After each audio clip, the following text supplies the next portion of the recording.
تمام تعریفیں اس اللہ کے لیے ہیں جو زمین اور آسمانوں کا رب ہے، واضح اور روشن آیتوں کو نازل کرنے والا، بھلائیوں اور دائمی برکتوں سے نوازنے والا ہے، جس نے نفوس کے تزکیہ و تطہیر کے لیے عبادات کا حکم دیا اور محرمات سے روکا۔ میں اپنے رب کی تعریف بیان کرتا ہوں اور اس کی بیش بہا نعمتوں پر اس کا شکر بجا لاتا ہوں، جنہیں ہم جانتے ہیں اور جنہیں ہم نہیں جانتے، کیونکہ نعمتوں کا احاطہ اللہ عز و جل ہی کر سکتا ہے، جس کے ہاتھ میں ہر طرح کی بھلائیاں ہیں اور جو برائیوں اور ہلاکت خیزیوں سے حفاظت کرتا ہے۔ اور میں گواہی دیتا ہوں کہ اللہ کے سوا کوئی معبود برحق نہیں، وہ تنہا ہے، اس کا کوئی شریک نہیں، جو اقتدار، بادشاہت اور قوت و غلبے والا ہے۔ اور میں گواہی دیتا ہوں کہ ہمارے نبی اور سردار محمد اس کے بندے اور رسول ہیں، جن کی تائید معجزات کے ذریعے کی گئی ہے۔ اے اللہ تو درود و سلام اور برکت نازل فرما اپنے بندے اور رسول محمد پر، ان کی آل پر اور ان کے اصحاب پر جو نیک اعمال میں سبقت کرنے والے تھے۔ اما بعد، اے لوگو، اللہ کا تقوی اختیار کرو جس نے تمہیں ہر طرح کی نعمتوں سے نوازا ہے اور جسے چاہا عذاب و سزا سے بچائے رکھا ہے، کیونکہ تقوی ہی آخرت کے دن کے لیے سب سے بہترین توشہ ہے۔ اے مسلمانوں،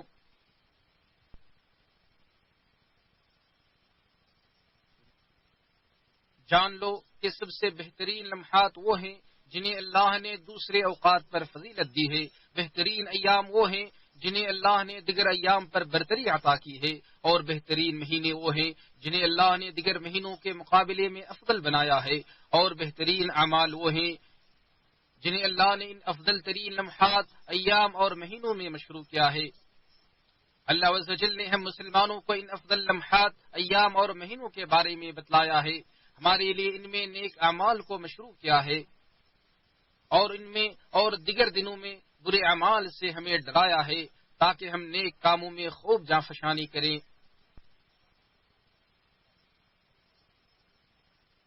اور اپنے نامہ اعمال کو محرمات اور تباہ کن امور سے محفوظ رکھیں۔ بس ہمارے رب کے لیے ہر طرح کی تعریفیں اور شکر ہیں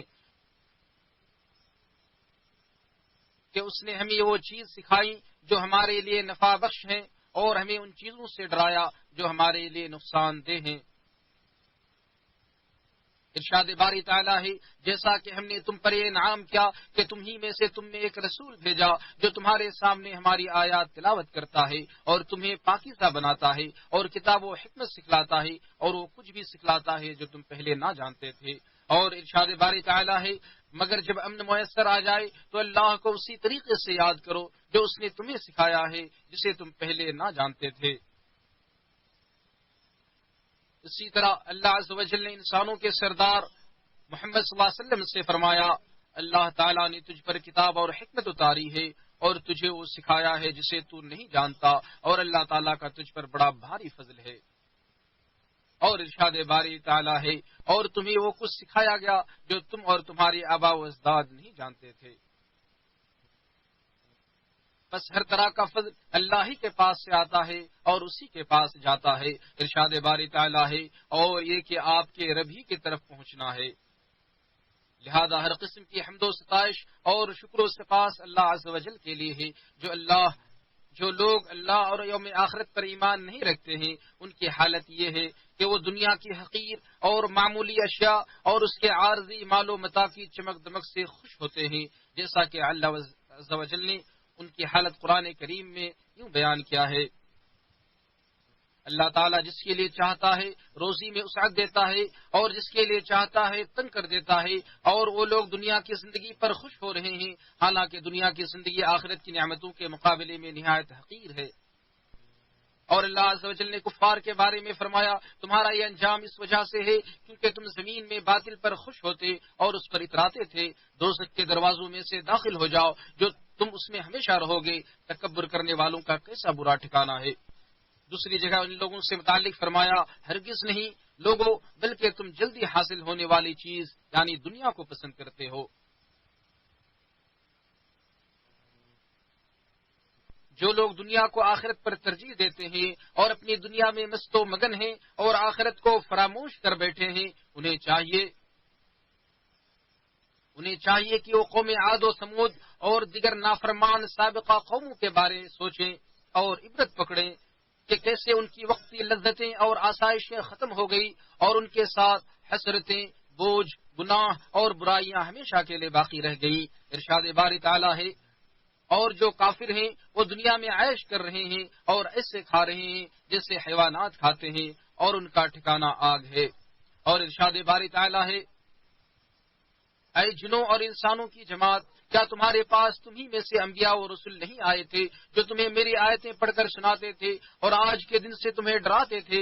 کہیں گے کہ ہم اپنے گناہوں کا اعتراف کرتے ہیں، اور انہیں دنیا کی زندگی نے دھوکے میں ڈال رکھا تھا، اور اپنے بارے میں گواہی دیں گے کہ بے شک وہ کافر تھے۔ یہ رسولوں کا بھیجنا اس لیے ہے کہ آپ کا رب بستیوں کو ظلم سے ہلاک نہیں کرنا چاہتا جبکہ ان کے رہنے والے بے خبر ہوں۔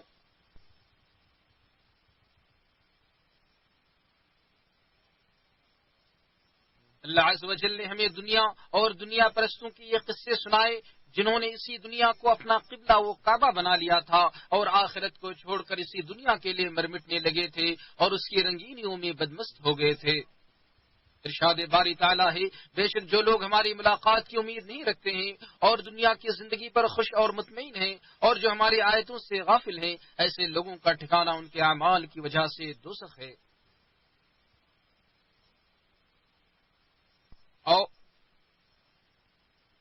اور جب آپ کو اس ہلاکت خیز اور نقصان دہ خوشی کی حقیقت معلوم ہو گئی کہ یہ دراصل دنیا کی محبت اور آخرت کی فراموشی ہے، تو آپ سعادت والی خوشی، کامیابی کی خوشی، بھلائیوں کی خوشی اور سرور و کیف والی خوشی کی طرف آئیں، ایسی خوشی جس کی دعوت آپ کے رب نے اپنے اس قول میں دی ہے۔ لوگو، تمہارے پاس ایک ایسی چیز آئی ہے جو تمہارے پروردگار کی طرف سے ایک نصیحت ہے اور دلوں کی بیماریوں کے لیے شفا ہے اور ایمان والوں کے لیے ہدایت اور رحمت کا سامان ہے۔ آپ کہہ دیجئے کہ بس لوگوں کو اللہ کے اس انعام اور رحمت پر خوش ہونا چاہیے، وہ اس سے بدرجہ بہتر ہے جس کو وہ جمع کر رہے ہیں۔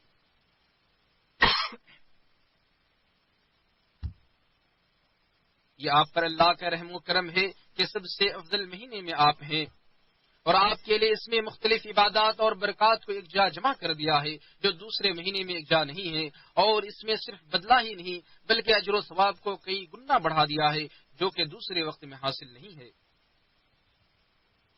اللہ تعالیٰ نے اس ماہ میں اطاعت کی راہ میں رکاوٹ پیدا کرنے والے امور کو مسلمانوں سے دور رکھا ہے اور شیاطین کو امت محمدیہ سے دور بند کر رکھا ہے تاکہ انہیں خیر کے کاموں سے نہ روک سکیں، جیسا کہ نبی صلی اللہ علیہ وسلم نے ارشاد فرمایا،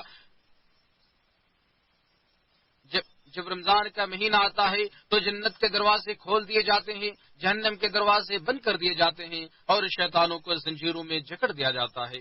بخاری و مسلم بروایت ابو ہریرہ رضی اللہ عنہ۔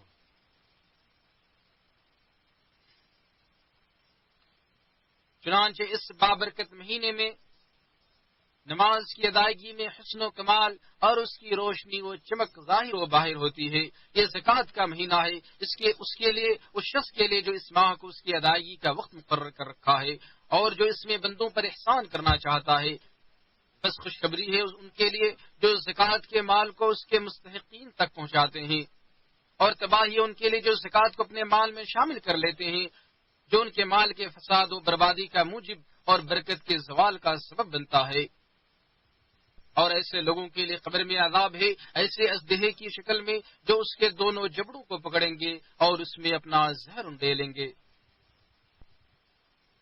یہ واجب اور مستحب نان و نفقہ دینے کا مہینہ ہے جن کی ادائیگی انسان کو جہنم کی آگ سے بچاتی ہے، اور روز قیامت جب لوگ اپنے صدقات کے سائے میں ہوں گے اس دن اس کے لیے سایہ بنیں گے۔ اس مہینے میں بہت سارے اذکار مشروع ہیں جو انسان کی نجات کا باعث ہیں۔ یہ بکثرت تلاوت قرآن کا مہینہ ہے جس سے اللہ عز و جل درجات کو بلند فرماتا ہے، گناہوں کو معاف کرتا ہے اور دلوں کو عمدہ صفات کا پیکر بناتا ہے۔ یہ حج اصغر کا مہینہ ہے، یعنی اس میں عمرے کا ثواب نبی صلی اللہ علیہ وسلم کے ساتھ حج کرنے کے برابر ہے یا ایک حج کے برابر ہے۔ یہ نیکیوں کا مہینہ ہے اور اس میں محتاجوں، والدین اور اقربا کے ساتھ احسان کے مواقع بھی ہیں۔ حدیث میں ہے، صدقہ بری موت سے بچاتا ہے اور مصیبت کو ٹالتا ہے۔ یہ امر بالمعروف اور نہی عن المنکر کا مہینہ ہے. جو اس مہینے میں غور و فکر کرے گا وہ پائے گا کہ اس میں ہر طرح کی اطاعت موجود ہے اور ہر معصیت سے دوری ہے، اور دلوں کی اصلاح اس وقت ہوتی ہے جب روزوں کے ساتھ نمازیں بھی شامل ہوں. ارشاد باری تعالی ہے، تم نیکیوں کی طرف دوڑو، جہاں کہیں بھی تم ہوگے اللہ تمہیں لے آئے گا. اللہ تعالی ہر چیز پر قادر ہے.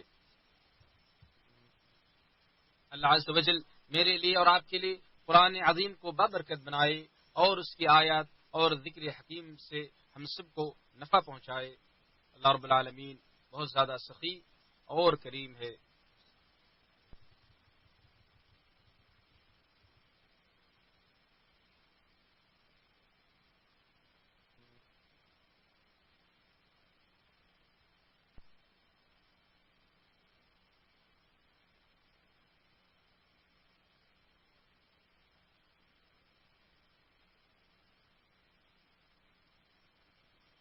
تمام قسم کی تعریفیں اللہ کے لیے ہیں، ان کی بے شمار نعمتوں پر، اور ہر طرح کی حمد و ستائش اسی کے لیے ہے، اس کی اعلیٰ ترین صفات اور بہترین ناموں پر. میں گواہی دیتا ہوں کہ اللہ کے سوا کوئی معبود برحق نہیں، وہ تنہا ہے، اس کا کوئی شریک نہیں. ایسی گواہی جو صداقت و اخلاص پر مبنی ہے اور جس کو میں اس سے ملاقات کے دن کے لیے جمع رکھتا ہوں. اور میں گواہی دیتا ہوں کہ محمد اس کے بندے اور آخری نبی ہیں. اے اللہ تو درود و سلام اور برکتیں نازل فرما اپنے بندے اور رسول محمد پر، ان کی آل پر اور ان کے اصحاب اور دوستوں پر.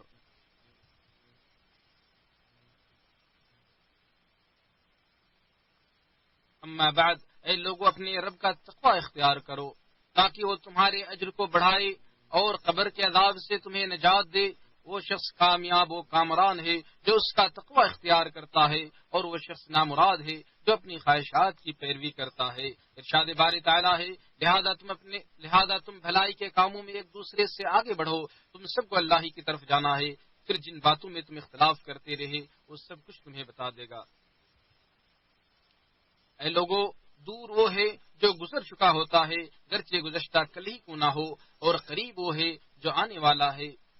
بس جو ایام گزر چکے ہیں وہ دوبارہ واپس آنے والے نہیں ہیں، اور جو ایام آنے والے ہیں ان سے جلد ہی ملو گے. ارشاد باری تعالیٰ ہے، اے انسان، تیری ساری تگو دو تجھے تیرے رب کی طرف لے جا رہی ہے، بالآخر تو اس سے ملنے والا ہے. اور ارشاد باری ہے، ہم نے تمہیں ایک ایسے عذاب سے آگاہ کر دیا ہے جو قریب آ لگا ہے. جس دن آدمی دیکھ لے گا تو اس نے آگے کے لیے کیا کیا ہے، اور کافر کہے گا کاش میں مٹی ہوتا.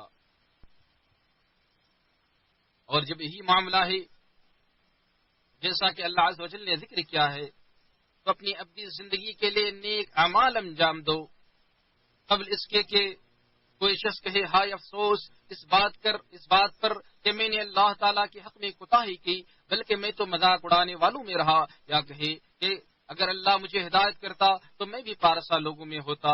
یا عذاب کو دیکھ کر کہے کاش کہ کسی طرح میرا لوٹ جانا ہو جاتا تو میں بھی ان نیکوکاروں میں ہو جاتا. لہذا ان ایام میں کثرت سے نیک اعمال انجام دو کیونکہ یہ دوبارہ واپس نہیں آنے والے ہیں. ابن عباس رضی اللہ عنہ سے روایت ہے کہ نبی صلی اللہ علیہ وسلم نے ارشاد فرمایا، دو نعمتیں ہیں جن میں اکثر لوگ خسارے اور گھاٹے میں ہیں، صحت اور فراغت. بخاری. اللہ کے بندو، بے شک اللہ اور اس کے فرشتے نبی پر درود بھیجتے ہیں. اے ایمان والو، تم بھی ان پر درود و سلام بھیجا کرو. جو شخص اس پر ایک بار درود بھیجتا ہے اللہ رب العالمین ان پر 10 رحمتیں نازل فرماتا ہے. یا اللہ تو محمد اور ان کی آل پر درود اور رحمتیں نازل فرما جیسا کہ تو نے ابراہیم علیہ السلام اور ان کی آل پر رحمتیں نازل فرمایا. یا اللہ تو محمد اور ان کی آل پر برکتیں نازل فرما جیسا کہ تو نے ابراہیم اور ان کی آل پر برکتیں نازل فرمایا.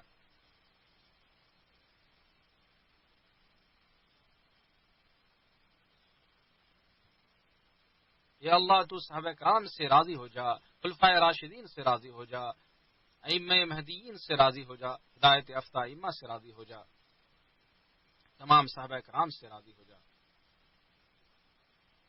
یا اللہ ہم تجھ سے سوال کرتے ہیں کہ تو ہمارے اگلے پیچھے سارے گناہوں کو معاف فرما دے، جسے تو جانتا ہے، جسے ہم جانتے ہیں، جسے ہم نہیں جانتے ہیں. یا اللہ تو ہمارے فوت شدگان کو معاف فرما، ان کی بخشش فرما یا رب العالمین۔ یا اللہ ان کی قبروں کو نور سے بھر دے، یا اللہ ان کے حسنات کو قبول فرما اور ان کے گناہوں کو درگزر فرما۔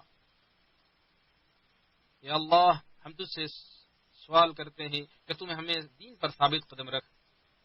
یا اللہ ہمیں تیرے حق کی اتباع کرنے کی توفیق عطا فرما اور اس کی سمجھ عطا فرما، اور باطل کی سمجھ عطا فرما اور اس سے بچنے کی توفیق عطا فرما، اور ہمیں صراط مستقیم پر ثابت قدم رکھ۔ یا اللہ ہم تجھ سے نیکیوں کو انجام دینے اور برائیوں سے بچنے کا سوال کرتے ہیں۔ یا اللہ ہمیں اس مہینے میں کامیاب لوگوں میں سے، کامران لوگوں میں سے بنا۔ یا اللہ ہمیں اور تمام مسلمانوں کو ان کاموں کی توفیق عطا فرما جن سے تو راضی ہوتا ہے اور جنہیں تم پسند کرتا ہے۔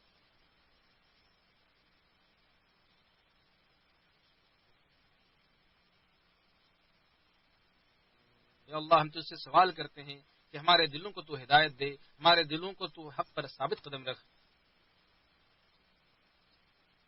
یا اللہ تو ہمارے دین کی اصلاح فرما۔ یا اللہ ہمارے دنیا کی اصلاح فرما جس میں ہمارے معیشت اور زندگی کی بقا ہے۔ یا اللہ ہماری اس زندگی کو خیر کی زیادتی کا سبب بنا اور موت کو ہر طرح کی پریشانیوں سے نجات کا ذریعہ بنا۔ یا اللہ تو ہمیں ابلیس اور اس کی نسل سے ہماری حفاظت فرما، یا اور انسان اور جنات شیاطین سے ہماری حفاظت فرما۔ یا اللہ تو ہمیں ہمارے نفس کے حوالے مت کر ایک لمحے کے لیے بھی۔ یا اللہ تو مسلمانوں کی مصیبتوں کو دور فرما۔ یا اللہ تو مسلمانوں کی پریشانیوں کو اور ان کی مصیبتوں کو دور فرما۔ یا اللہ ہماری اور تمام مسلمانوں کی توبہ کو قبول فرما، یا رحم کرنے والی اللہ۔ یا اللہ ہمارے اس ملک کو ہر طرح کے شر سے محفوظ فرما۔ یا اللہ ہمارے اس ملک کو دشمنوں کے شر سے اور کافروں اور منافقی کے شر اور ان کی سازشوں سے حفاظت فرما۔ یا اللہ تو خادم حرمین شریفین کو توفیق دے ان چیزوں کا جنہیں تو پسند فرماتا ہے۔ یا اللہ تو انہیں ہر خیر کے کاموں میں تو ان کی معاونت فرما۔ یا اللہ تو وزیر اعظم ولی عہد کو بھی اپنے پسندیدہ کاموں کی توفیق عطا فرما اور ہر خیر کے کام میں ان کی مدد فرما۔